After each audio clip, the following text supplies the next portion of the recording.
ಬಂಡಾಯ ಬಡಗಳಿಗೆ ಡಿಕೆ ಶಿವಕುಮಾರ್ ಅವರು ಎಚ್ಚರಿಕೆಯನ್ನ ಕೊಟ್ಟಿದ್ದಾರೆ. ಯಾವ ರೀತಿಯಾದಂಥ ಎಚ್ಚರಿಕೆಯನ್ನ ಕೊಟ್ಟಿದ್ದಾರೆ? ಗುಂಪು ರಾಜಕಾರಣ ನಮ್ಮಲ್ಲಿ ಇಲ್ಲ, ಯಾರೇ ಆದರೂ ಲಕ್ಷ್ಮಣ ರೇಖೆ ದಾಟೋಕೆ ಸಾಧ್ಯವಿಲ್ಲ. ಯಾರೇ ಶಿಸ್ತು ಉಲ್ಲಂಘಿಸಿದ್ರೂ ಕ್ರಮ ಕೈಗೊಳ್ಳುತ್ತೀವಿ. ಪಕ್ಷದ ತೀರ್ಮಾನಕ್ಕೆ ಎಲ್ಲರೂ ಬದ್ಧರಾಗಿರಬೇಕು ಅಂತ ಕೋಲಾರ ಬಂಡಾಯ ಬಣಗಳಿಗೆ ಡಿಸಿಎಂ ಡಿಕೆ ಶಿವಕುಮಾರ್ ಅವರು ಎಚ್ಚರಿಕೆಯನ್ನ ಕೊಟ್ಟಿದ್ದಾರೆ.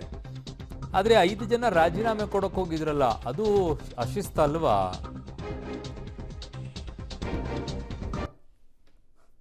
ನಾನು ಮುನಿಯಪ್ಪನವ್ರ ಹತ್ರ ಮಾತಾಡಿದ್ದೀನಿ, ಬೇರೆಯವ್ರ ಹತ್ರ ಎಲ್ಲ ಮಾತಾಡಿದ್ದೀನಿ.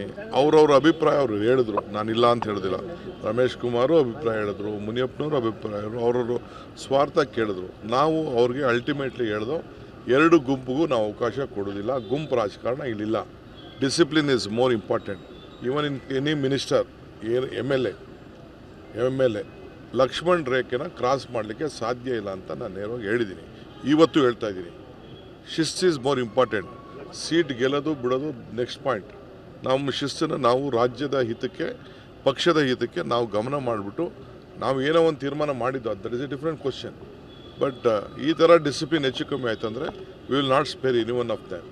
ಸೊ ಅಲ್ಟಿಮೇಟ್ಲಿ ಅವರೆಲ್ಲ ಅಪಾಲಜಿ ಕೇಳಿದ್ರು, ಬಂದು ಬರ್ಕೊಟ್ರು, ಕ್ಷಮಾಪಣೆ ಕೇಳಿದ್ರು, ನಿಮ್ಮ ಮಾಧ್ಯಮದ ಮುಂದೆನೂ ಹೇಳಿದ್ರು. ಮುನಿಯಪ್ಪನವ್ರಿಗೂ ಹೇಳ್ತಾ ಇದ್ದೀನಿ, ಬೇರೆಯವ್ರಿಗೂ ಹೇಳ್ತಾ ಇದ್ದೀನಿ, ಶಾಸಕರಿಗೂ ಹೇಳ್ತಾ ಇದ್ದೀನಿ, ಮಂತ್ರಿಗಳಿಗೂ ಹೇಳ್ತಾ ಇದ್ದೀನಿ, ಎಲ್ಲರಿಗೂ including Sudhakar R any MLA and MLC all are in line. ಎಲ್ಲರೂ ಸೇರಿ ಪಕ್ಷ ಏನು ಟಿಕೆಟ್ ಕೊಡ್ತಾರೆ ನಾವು ಒಗ್ಗಟ್ಟು ಕೆಲಸ ಮಾಡಿ ಎಲೆಕ್ಷನ್ ಗೆಲ್ಸ್ಕೊಂಡು ಬರ್ತೀವಿ ಅಂತ ಹೇಳಿದ್ದಾರೆ. ಸೊ ಒಬ್ಬ ಕಾರ್ಯಕರ್ತ, ಸಾಮಾನ್ಯ ಕಾರ್ಯಕರ್ತ, ನಮ್ಮ ಎಕ್ಸ್ ಮೇಯರ್ ಮಗ